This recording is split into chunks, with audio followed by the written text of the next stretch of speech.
नमस्ते सभी के लिए। आज मैं आपके समक्ष एक विचार प्रस्तुत करना चाहती हूँ। विद्या और वैराग्य सर्वोत्तम धन है, सर्वोत्तम हथियार सहन शक्ति है, सर्वोत्तम टॉनिक प्रशंसा है, सर्वोत्तम बल ईश्वर को पाना है और ईश्वर पर विश्वास करना है। यदि हम सब ये सारी चीजें धारण कर लेंगे अपने ऊपर, तो अपना जीवन सफल हो जाएगा और आनंदमय हो जाएगा। लोग हर समय कहते हैं, हर समय धन संपत्ति के पीछे पड़े रहते हैं। सिर्फ संपत्ति चाहिए उन्हें। जीवन में और कुछ मिले या ना मिले, विद्या, उत्तम संस्कार मिले या ना मिले, संपत्ति अवश्य मिलनी चाहिए।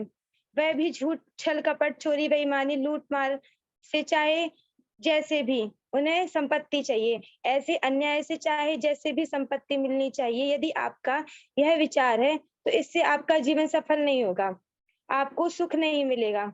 असली धन संपत्ति विद्या और वैराग्य है, जिससे जीवन की सफलता, सुख, शांति और आनंद मिलता है।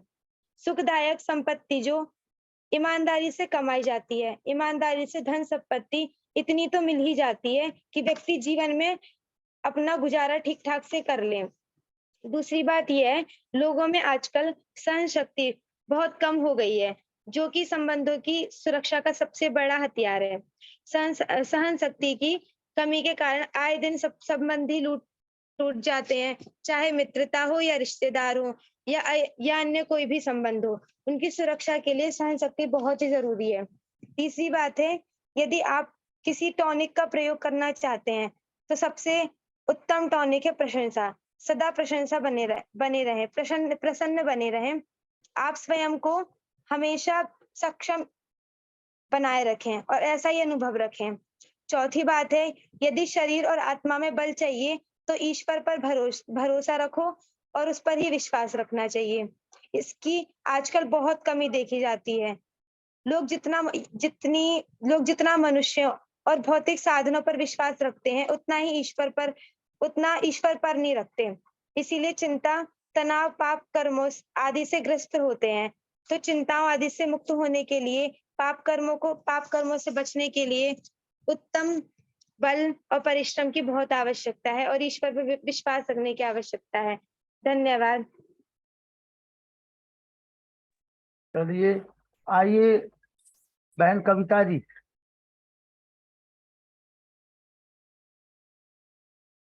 जी कविता जी।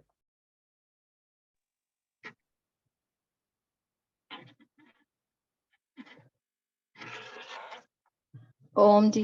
ओम जी आई।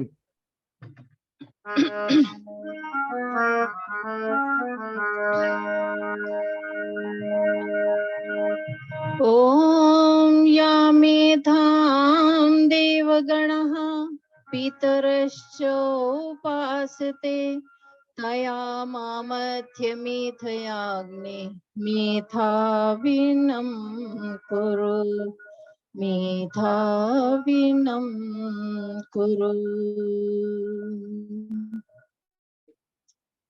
आदरणीय इस कार्यक्रम के संचालक लखनलाल आर्य जी, मुनि पुरुषोत्तम जी और आज के हमारे मुख्य वक्ता आचार्य श्री कृष्ण आर्य जी, निवाड़ी गाजियाबाद से नमन करती हूँ। सभी मातृशक्ति आर्य बंधु, आइए एक सुंदर भजन आपके सम्मुख रखती हूँ। बहुत सुंदर प्रार्थना है, शब्दों पर ध्यान देंगे तो अवश्य ही चिंतन और मनन करेंगे।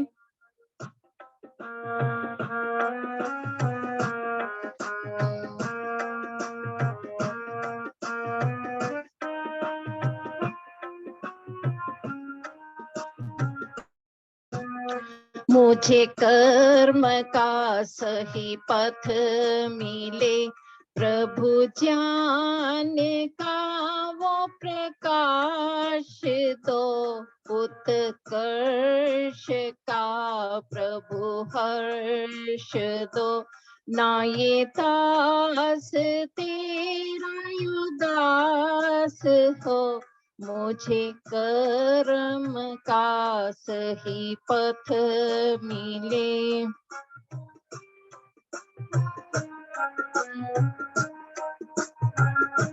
मैं चलूं तो सत्य की राह पर, चिंतन से कष्ट भी नष्ट हो,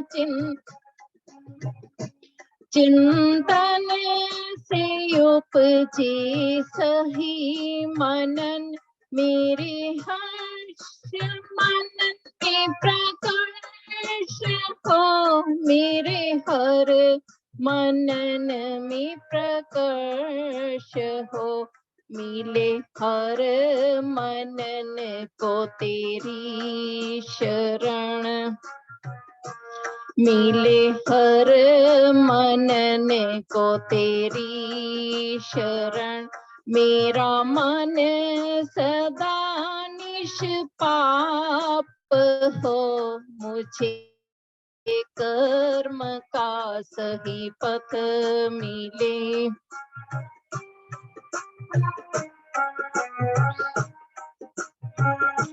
मैं ये जानता हूँ कि सत्य पथ एक तेज छुरी की धार है, कई राह रोकेंगे मेरी, सत्य मेरी सरकार है, पर सत्य तेरी सरकार है, तेरे प्रीत जैसे उपजे सत्य जो, तेरे रीत से उपजे सत्य जो, जीवन को वो ही विकास दो, मुझे कर्म का सही पथ मिले।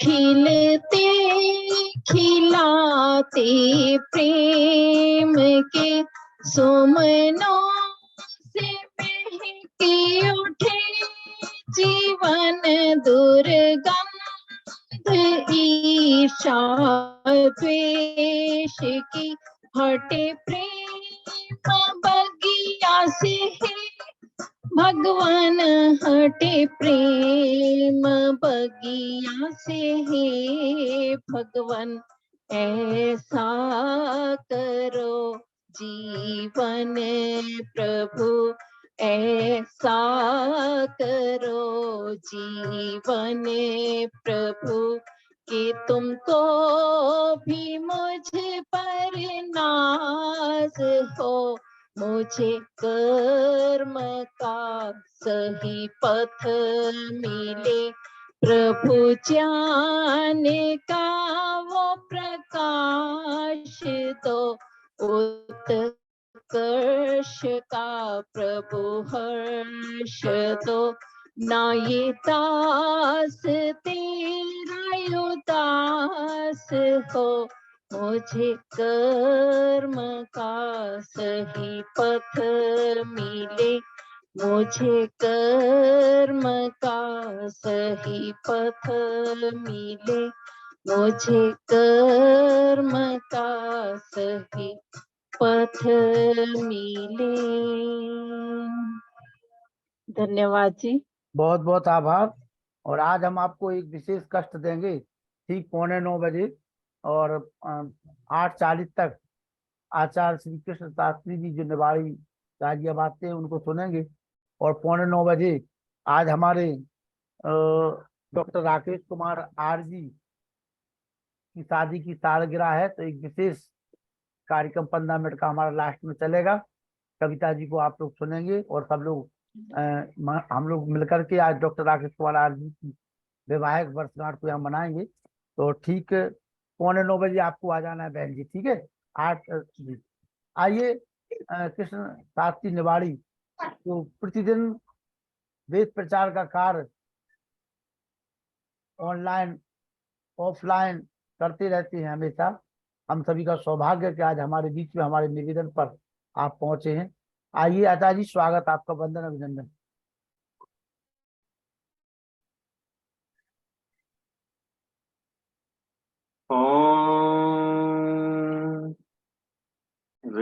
वदाहमेतं पुरुषं महन्तम् आदित्यवर्णं तंसा परस्तात् त्वमेव विदित्वा मृत्युमेति नान्या पन्था विद्यते यनाय। ॐ यस्य भूमि प्रमा अन्तरिक्षमुतोदरम्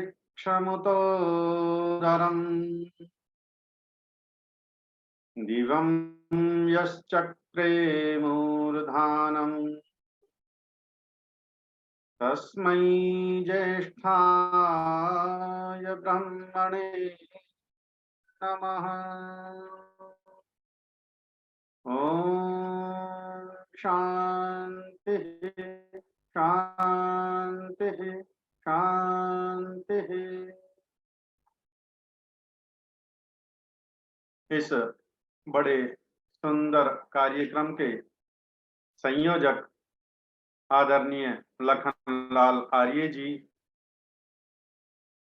जिनके सानिध्य में यह कार्य निरंतर चल रहा है, ऐसे आर्य मुनि पुरुषोत्तम आर्य जी, और जिनका आज जन्म दिवस भी है, उनको मैं हार्दिक शुभकामनाएं देना चाहूंगा। इस कार्यक्रम के संरक्षक श्री राकेश कुमार आर्य जी, और अभी जिनके बड़े सुंदर भजन को आपने सुना, भगिनी श्रीमती कविता आर्य जी, उपस्थित सभी महानुभावों, पवित्र वंदनीय मातृशक्ति। जैसा आज का विषय है संस्कारों का मानव जीवन में महत्व, संस्कारों की मानव जीवन में उपयोगिता। ऋग्वेद का एक मंत्र है, मनोरभव जनया दैव्यम जनः। वेद भगवान आदेश दे रहे हैं, हे मनुष्य, तू मनुष्य बन और उत्तम संतानों की उत्पत्ति कर, उत्तम संतानों को पैदा कर, श्रेष्ठ संतानों को पैदा करो। श्रेष्ठ संतानों का निर्माण किस प्रकार हो? यदि हम अपने इतिहास का अवलोकन करें, यदि हम अपने वर्तमान का अवलोकन करें, तो कितना अंतर दिखाई देगा हमारे इतिहास में और वर्तमान में। यदि हम अब एकाकी परिवार अधिक हो गए हैं, पहले जो हमारे संयुक्त परिवार थे, दादा दादियां और जो परिवार के बड़े बुजुर्ग सदस्य थे, वो सभी बालकों को एक से एक कहानियां सुनाया करते थे, श्रेष्ठ महापुरुषों की कहानियां सुनाया करते थे, उनके जीवन चरित्र को हम पढ़ा करते थे। पाठ्य पुस्तकों में भी हमारे पूर्वज नामक एक पुस्तक आती थी, आज नहीं है। महापुरुषों के जीवन का हम अवलोकन करते थे।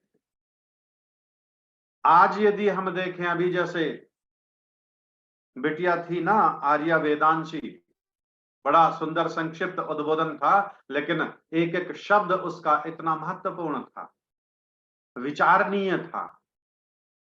जैसा आजकल वो बता रही थी, और वास्तव में है ऐसा, बस धन के पीछे व्यक्ति पड़ा हुआ है। मनुष्य जीवन का लक्ष्य क्या है? मनुष्य जीवन मिला क्यों है? हम जी क्यों रहे हैं? जीवन में करना क्या है? वो उन लक्ष्यों से भ्रमित हैं। उन लक्ष्यों के निर्माण की प्रक्रिया, मनुष्य के निर्माण की प्रक्रिया तो संस्कार से चलती है।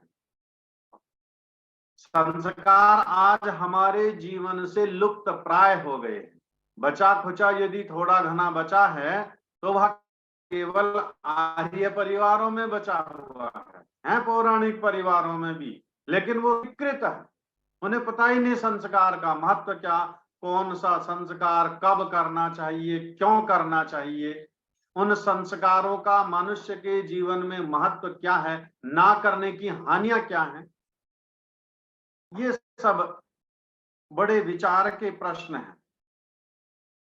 हमारे समीप का एक कस्बा है, वहां के एक प्रतिष्ठित दंपत्ति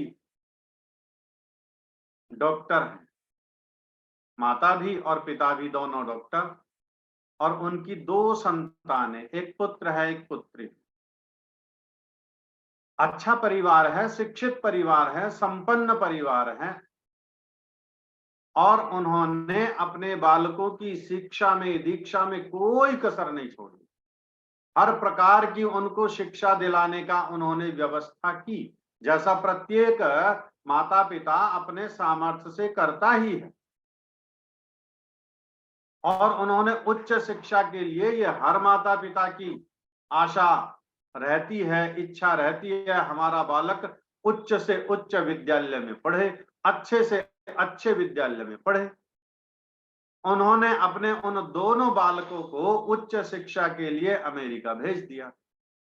दोनों बालक अमेरिका में पढ़ रहे हैं, साथ साथ रह रहे हैं, और रहते रहते उनको कई वर्ष वहां पर बीत गए। फिर बाद में एक दिन पता चला उन दोनों ने अमेरिका में विवाह कर लिया। भाई और बहन यहां थे, अमेरिका में तो सब एक सही है। विवाह कर लिया, माता पिता ने काफी समझाया, परिवार वालों ने समझाया, मित्रों ने समझाया, संबंधियों ने समझाया, लेकिन समझ नहीं आया। माता पिता इतने व्यथित हो गए, इतने कुंठित हो गए, उन दोनों ने आत्महत्या कर ली। समाप्त हो गया परिवार। किसके कारण? संस्कार और संस्कृति को ना जानने के कारण। यदि उन्हें संस्कार मिला होता, यदि उन्हें अपनी संस्कृति से परिचय कराया गया होता, तो इस प्रकार का वो ऐसा कदम ना उठा लेते, ना उनके माता पिता को इस प्रकार का फिर कोई कदम उठाने की आवश्यकता थी। आज हमारे यहाँ जो वृद्धाश्रम खुल रहे हैं, और उन वृद्धाश्रमों में संपन्न परिवारों के माता पिता प्रायः देखने को मिलेंगे। किसी निम्न परिवार का, निर्धन परिवार का कोई वृद्ध उन आश्रमों में नहीं मिलेगा। कारण संस्कारों की कमी। संपन्न परिवार है, इकलौता पुत्र है, अच्छा संपन्न परिवार है, लेकिन जैसे ही पुत्र का विवाह हुआ, माता पिता को ही घर से बाहर निकाल दिया। एक नहीं, अनेकों घटनाएं हैं ऐसी, रोज आप लोग देखते हैं, सुनते हैं, सोशल मीडिया के माध्यम से, समाचार पत्रों के माध्यम से। कारण क्या है? मूल में कारण वही है, संस्कार विहीनता। संस्कार दिया ही नहीं गया। यदि बचपन से उनको इस प्रकार का संस्कार मिला होता संतानों को, तो हमारे यहाँ तो पंचमहायज्ञ हैं। प्रत्येक गृहस्थ को पंचमहायज्ञों का अनुष्ठान करना अनिवार्य है, और जो जो उनको जानते हैं वो करते भी हैं। उन्हीं पंचमहायज्ञों में पितृयज्ञ भी है। और यदि उनको वह संस्कार मिला हुआ है, यदि पितृयज्ञ के महत्व का उन्हें पता है, तो वह ऐसा कदम नहीं उठा सकते। उनके माता पिता वृद्धाश्रमों में नहीं जा सकते। आज माता पिता अपने संतानों का यथा सामर्थ्य शिक्षा दीक्षा की उचित व्यवस्था करते हैं। कल वह बालक शिक्षित होकर अपने पैरों पर खड़ा हो गया है, उसका व्यापार चल रहा है, या वह नौकरी कर रहा है, अन्य कोई कार्य कर रहा है, लेकिन अब उसकी आय उसकी अपनी है। माता पिता को उस आय से कोई लेना देना नहीं है। वह उस आय को लाकर के माता पिता के हाथ पर रखने के लिए तैयार नहीं है कि लो पिताजी, लो माताजी, मेरी ये इस महीने की तनख्वाह है, मेरी ये इस महीने की कमाई है, मेरी ये आज एक दिन की कमाई है। वो समय के पूर्व माता पिता ने किस प्रकार उसका पालन किया, पोषण किया, शिक्षा का, स्वास्थ्य का किस प्रकार व्यवस्था की, अब उसे कोई लेना देना नहीं। यदि माता पिता ज्यादा करेंगे तो फिर एक उपाय है, आप अपनी व्यवस्था बना लीजिए। ऐसी घटनाएं आज बढ़ रही हैं हमारे राष्ट्र में और हमारे आस पड़ोस में। रोज एक नया उदाहरण इस प्रकार देखने को मिलता है। हमारे समक्ष केवल वे उदाहरण हैं जो सार्वजनिक हैं। जो अभी सार्वजनिक नहीं है, जो इन कुंठाओं को, इन व्यथाओं को झेल रहे हैं अपने परिवारों में बैठे हुए शांत, समाज क्या कहेगा, लोग क्या कहेंगे, मित्र क्या कहेंगे, संबंधी क्या कहेंगे, वो इस लाज से, डर से चुप बैठे हैं परिवार में, वो घुट घुट करके जी रहे हैं। लेकिन पितृयज्ञ होता दिखाई नहीं देता परिवार। महाराज मनु कहते हैं, अभिवादनशीलस्य नित्यम वृद्धोपसेविनः चत्वारि तस्य वर्धन्ते आयुर्विद्या यशोबलम। लेकिन इस चीज का तो भान ही नहीं है, उनको सिखाया नहीं गया है। मनुष्य निर्माण की एक प्रक्रिया थी। मनुर्भव, पहले मनुष्य बनना पड़ेगा और तब श्रेष्ठ संतानों की उत्पत्ति होगी। श्रेष्ठ संतानों की उत्पत्ति मनुष्य कर सकता है और मनुष्य बनना पड़ता है। और मनुष्य बनाने की ये संस्कार शाला है जो गर्भाधान से और मृत्यु पर्यंत, अंत्येष्टि पर्यंत जो 16 संस्कार हैं, ये मनुष्य निर्माण की कार्य योजना है, ये कार्यशाला है। गर्भाधान से और वेदारंभ संस्कार तक सारे ये संस्कार लगभग 7, 8, 9, 10 वर्ष की आयु तक इतने संस्कार होने हैं। अर्थात मुख्य मुख्य संस्कार सारे यही होने। 3 संस्कार तो गर्भ में ही हो जाते हैं, गर्भाधान, पुंसवन, सीमंतोन्नयन, जात का। और उसके बाद फिर एक लड़ी लग गई है, चैन चल गई है।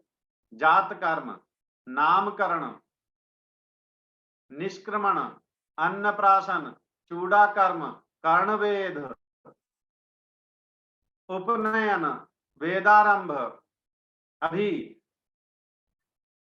बहन कविता जी बड़ा सुंदर गीत गा रही थी ना, जान का प्रकाश दो। ये वेदारंभ जान का प्रकाश के लिए ही है, ये संस्कार था। उपनयन संस्कार, वेद पढ़ने का, विद्या प्राप्त करने का अधिकारी बना देना। एक एक पद पर जीवन यात्रा जहां से प्रारंभ होगी, एक एक चरण बनाया हुआ है ऋषियों ने, व्यवस्था दी हुई है। मनुष्य का निर्माण किस प्रकार हो, घड़े का एक निर्माण करना है। कुम्हार मिट्टी से घड़ा बनाता है, जंगल जाएगा, मिट्टी खोद कर लाएगा, उसको कूटेगा, पीटेगा, बारीक करेगा, मलेगा, खूब पैरों से महीन करेगा और फिर उसको उठा करके चाक पर रखेगा, उसको आकार देगा। घड़ा बनाना है, तुराही बनानी है, कुल्हड़ बनाना है, दिया बनाना है, क्या बनाना है, उसके मस्तिष्क में उसकी योजना है पहले से। वैसा वैसा निर्माण होगा। हमारे यहाँ जो निर्माण प्रक्रिया चल रही है, एक व्यवस्था थी हमारे यहाँ, सर्वोत्तम व्यवस्था संसार की यहीं पर थी। क्या बनाना है, कैसे बनाना है, कैसे करना है, वो सारी व्यवस्था दी हुई है इन 16 संस्कारों के अंतर्गत। गर्भाधान से और अंत्येष्टि पर्यंत।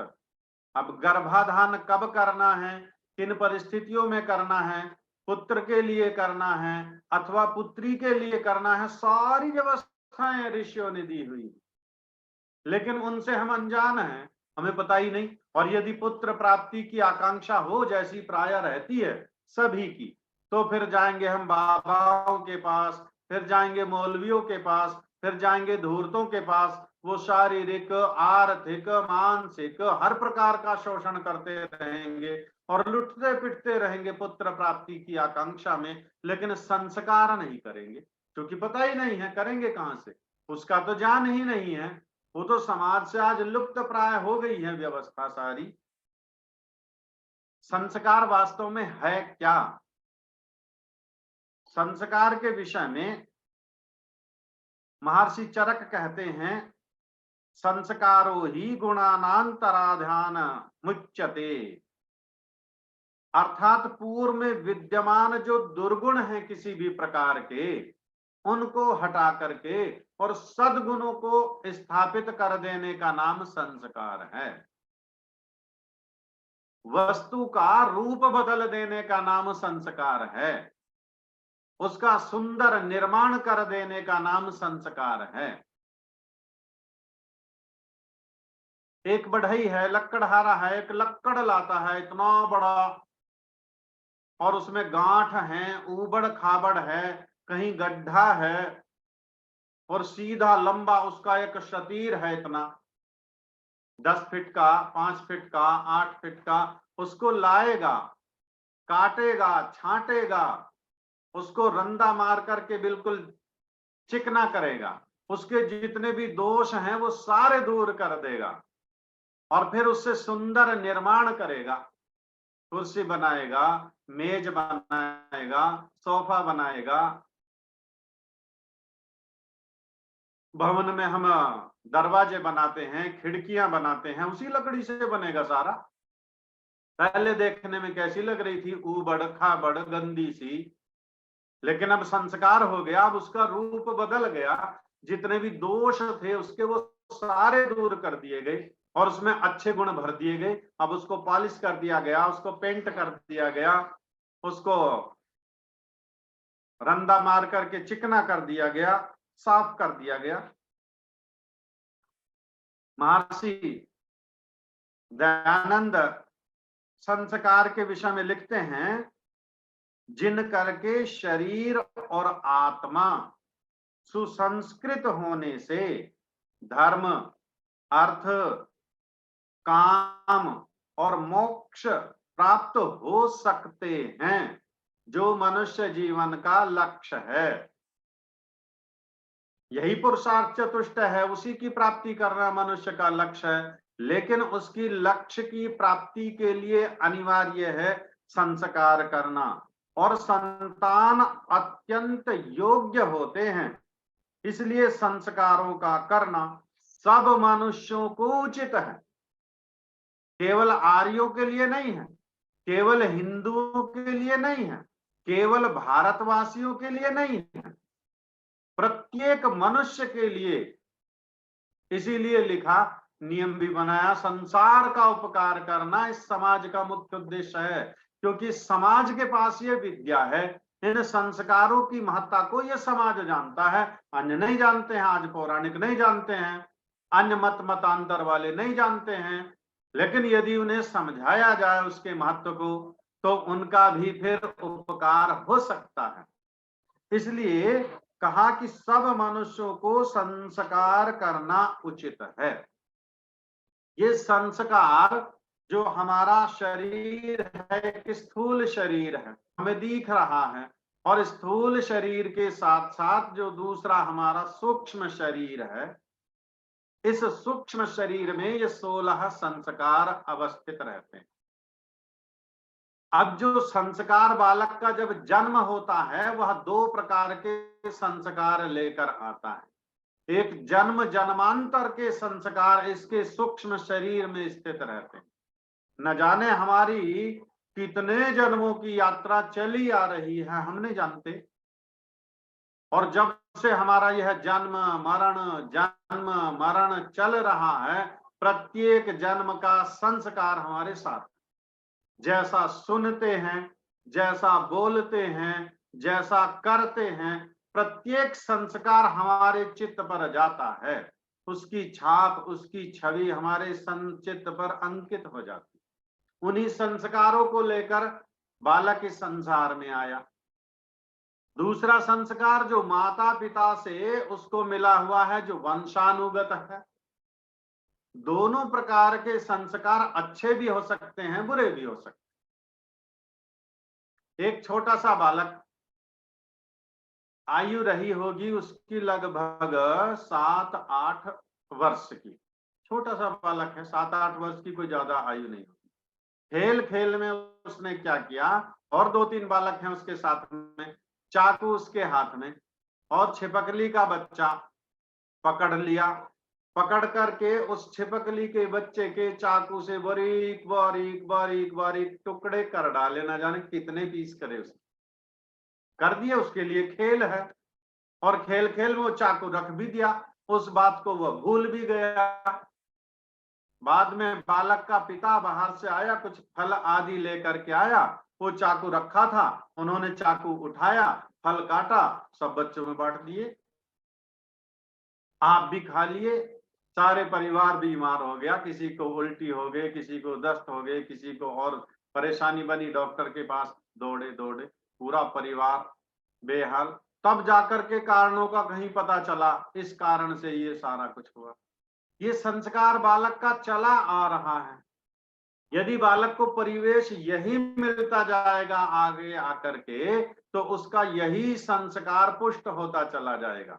अभी उसने छिपकली के छोटे से बच्चे के टुकड़े किए हैं, कल वह बड़े बड़े पशुओं के टुकड़े करेगा, कल वह मनुष्य के भी टुकड़े करेगा, कल वह परस्पर अपने भाई बहनों के भी टुकड़े कर सकता है। देख रहे हैं, घटनाएं तो रोज आ रही हैं। संस्कार है, अच्छा भी है, बुरा भी है। ये किसी भी बालक के साथ में हो सकता है। अब यदि बालक को मिला है परिवेश ऐसा उत्तम, परिवार ऐसा उत्तम, माता पिता ऐसे उत्तम, तब उन पुराने संस्कारों को बदला जा सकता है, और उनका बदला जाना ही चाहिए, अनिवार्य है मनुष्य जीवन के लक्ष्य प्राप्ति के लिए। इसके बिना मनुष्य जीवन का लक्ष्य की प्राप्ति हो ही नहीं सकती।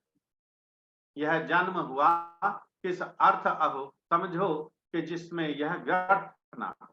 मैथिली शरण गुप्त लिखते हैं, हिंदी के बहुत प्रसिद्ध कवि, कि यह मनुष्य का जीवन क्यों मिला है, उसका प्रयोजन क्या है, उसका लक्ष्य क्या है, और उस लक्ष्य प्राप्ति के लिए ऋषियों ने सारी व्यवस्था बना करके हमें दे दी।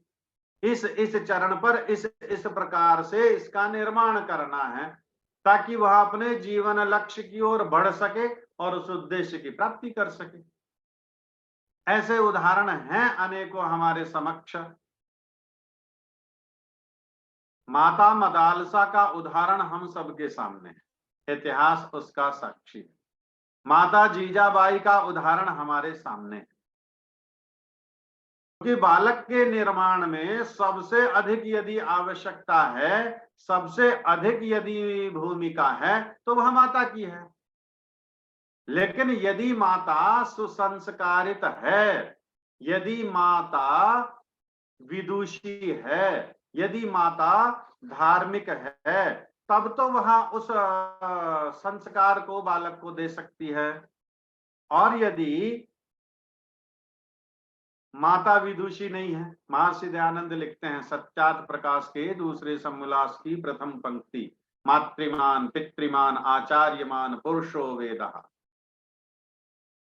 और फिर मातृमान को खोलते भी हैं। मातृमान का क्या अर्थ है? मातृमान अर्थात प्रशस्ता धार्मिक विदुषी माता विद्यते यस्य सा मातृमान। धन्य वह माता है जो कि गर्भाधान से लेकर जब तक पूरी विद्या ना हो, और गर्भाधान से भी पूर्व से उसकी तैयारियां प्रारंभ हो जाती हैं, तब तक सुशीलता का उपदेश करे। और उसी सुशीलता के उपदेश करते करते माता मदालसा ने अपने पुत्रों को गर्भ से लेकर और जब तक उनकी पूरी विद्या ना हुई, शुद्धोसी बुद्धोसी निरंजनोसी संसार माया परिवर्जितोसी, इस प्रकार की लोरियां जब माता अपने पुत्रों को सुनाती थी, तो उनके अंदर वही वैराग्य भावना उत्पन्न हो गई। ये संसार स्थायी नहीं है, ये तेरा शरीर स्थायी नहीं है, तू यह शरीर नहीं है, इस शरीर से भिन्न एक चेतन तत्व है, तू शुद्ध है, तू बुद्ध है, ये संसार की माया में तुझे लिप्त नहीं हो जाना है। इसी प्रकार करते करते उन्होंने तीनों पुत्रों को सन्यासी बना दिया। आज यदि वैराग्य भावना किसी के अंदर जागृत हो जाए, तो परिवार में कोहराम मचेगा, परिवार में रुदन मचेगा।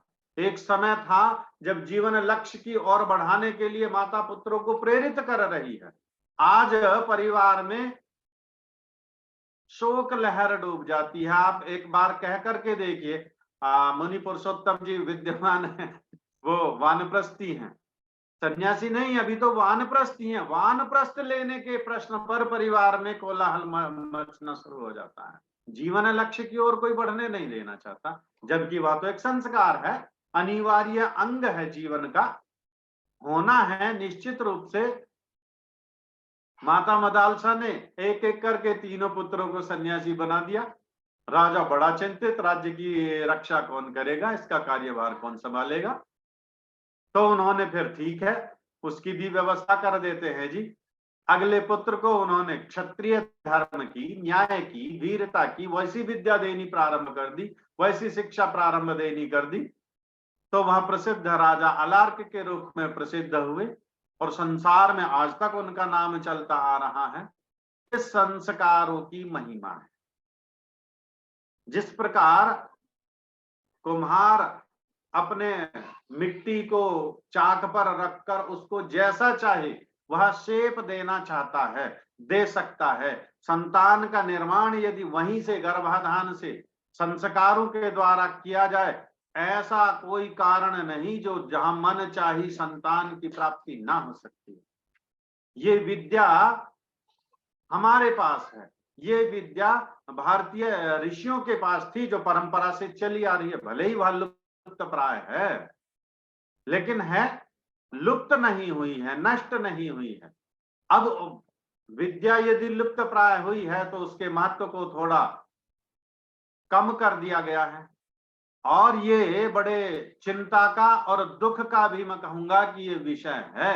आर्य परिवारों में भी ये संस्कार विधिवत पूर्ण नहीं हो पा रहे हैं। जो मुख्य संस्कार हैं बस वो हो जाते हैं। नामकरण पर जोर रहेगा, अधिक करेंगे, उपनयन करा देंगे, वेदारंभ करा देंगे, विवाह सबके यहाँ होता ही है, मुंडन होता ही है, अंत्येष्टि सबके यहाँ होती है।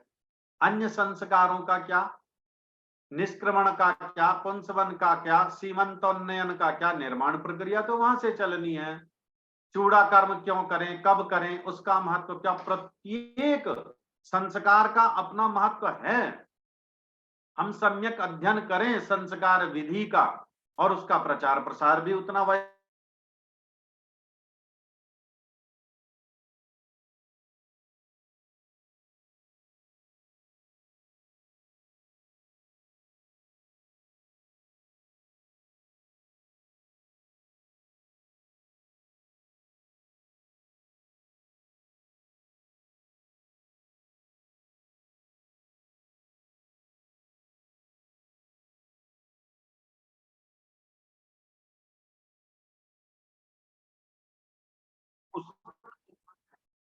जिसके लिए ये सारी योजनाएं हैं उसको भी तो सुसंस्कारित करने की आवश्यकता है। यदि उसको सुसंस्कारित नहीं किया गया, यदि उसे सुसंस्कृत नहीं किया गया, तो वही कल उन सड़कों को उखाड़ करके फेंक देगा, रेल की पटरियों को उखाड़ करके फेंक देगा, सरकारी भवनों में आग लगा देगा, सरकारी भवनों को, गाड़ियों को जलाकर नष्ट कर देगा।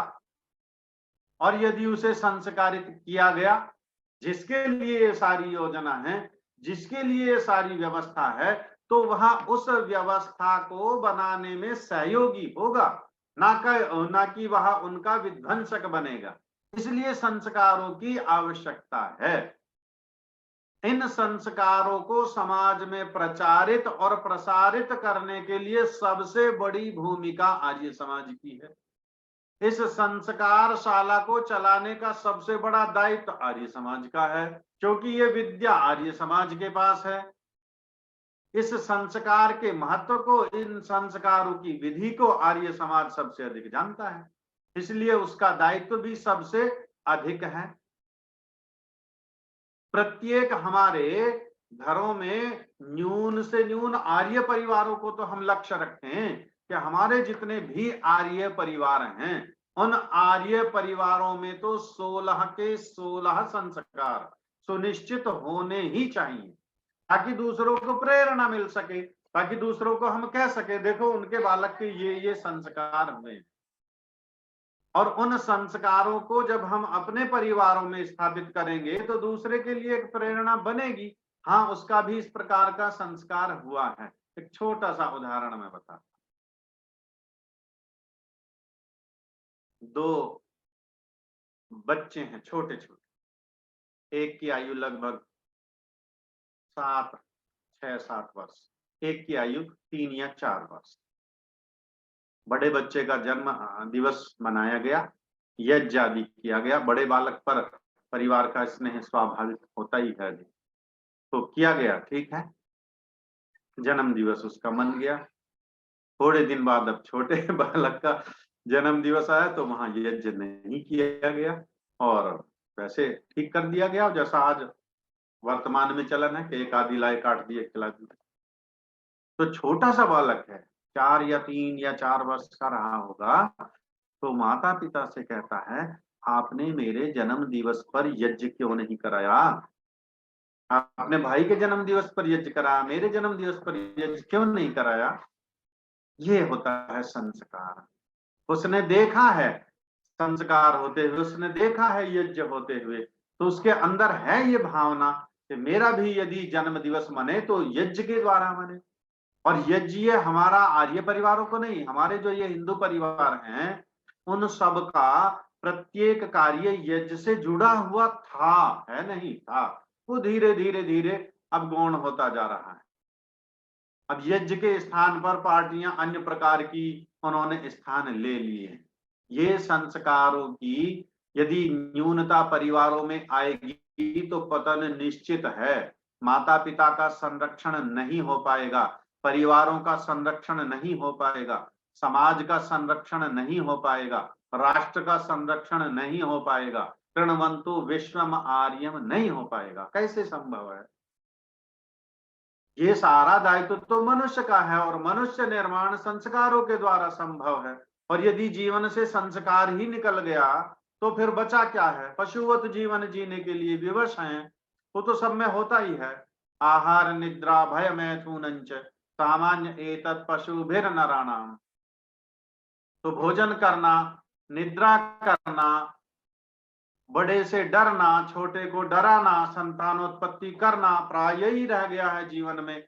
यह जीवन का लक्ष्य नहीं है। प्रथम जो मंत्र पाठ हुआ, वेदाहमेतम पुरुषम महंतम आदित्य वर्णम तम सह परस्ता। मनुष्य जीवन का मुख्य लक्ष्य यही है जो ऋषि दयानंद कह रहे हैं कि जिनके करने से धर्म, अर्थ, काम और मोक्ष की प्राप्ति हो सकती है, वही मानव जीवन का लक्ष्य भी है। संध्या में प्रातः साय हम उसी संकल्प को दोहराते हैं, धर्मार्थ काम मोक्षाणाम सद्य सिद्धिर भवेन्नः। लेकिन उस लक्ष्य की प्राप्ति तभी हो सकती है जब चरणबद्ध इन संस्कारों से हम अपने बालकों को, हम अपने संतानों को सुसंस्कारित, सुसंस्कृत करे रखेंगे। यदि संस्कार विहीनता परिवारों में प्रभावी हुई तो परिवारों का विखंडन अनिवार्य है। आज हम देख रहे हैं जितना धर्म के प्रति, संस्कृति के प्रति, संस्कारों के प्रति मोह भंग हुआ है, उसके परिणाम हम सबके सामने हैं। व्याख्या करने की आवश्यकता नहीं है। कोई टुकड़ों टुकड़ों में बटा पड़ा है, कोई खंड खंड बिखरा पड़ा है, वो संस्कारों की विहीनता है। हम सबका दायित्व कि हम अपने इन संस्कारों को अधिक से अधिक परिवारों में स्थापित करें, अपने परिवारों में स्थापित करें। अपना जो भी मित्र है, अपना जो भी संबंधी है, उनको हम प्रेरित करें। मैं एक को करूंगा, एक दूसरे को करेगा, एक श्रृंखला बनेगी, एक चैन बनेगी, दूसरों को उससे प्रेरणा मिलेगी। इसलिए हम सबके जीवन में संस्कार अनिवार्य रूप से स्थापित होने ही चाहिए और इसका केवल दायित्व आर्य समाज का है। आदरणीय लखनलाल आर्य जी का मैं बहुत बहुत धन्यवाद देना चाहूंगा। एक लंबे समय से इस श्रृंखला को चलाए हुए हैं, ये उनका अपना संस्कार है। एक कार्यक्रम को करने के लिए कई दिन पूर्व उनकी योजना प्रारंभ होती है, श्रृंखला बनी हुई है, सभी व्यक्तियों से संपर्क करना है, विषय निर्धारित करना है, वक्ता निर्धारित करना है, समय निर्धारित करना है, कितना परिश्रम, कितना पुरुषार्थ लगता होगा, लेकिन एक दिन का नहीं, 2 दिन का नहीं, 4 दिन का नहीं, वर्षों से निरंतर प्रक्रिया चली हुई है। ये संस्कार है अपना। हम सबको उनसे प्रेरणा लेनी चाहिए, यथा सामर्थ्य हम उनके सहयोगी बने रहें और श्रेष्ठ कार्यों में उनका प्रोत्साहन भी करते रहें, सहयोग भी करते रहें और अपने इस कार्यक्रम को निरंतर, जिसमें भिन्न भिन्न विषय पर भिन्न भिन्न विद्वानों को सुनने का हम सबको अवसर मिलता रहता है, उसका हम सब उनका धन्यवाद प्रेषित करते हैं। आप सभी का बहुत बहुत धन्यवाद। सभी को नमस्ते। बहुत बहुत आभार सम्मानित श्री कृष्ण शास्त्री जी, जो हमारे निवाड़ी उत्तर प्रदेश गाजियाबाद से हैं, और आपने संस्कारों के महत्व पर हम सभी को यहाँ वो किया। अब जैसा कि हमने आज आपको बताया था कि हमारे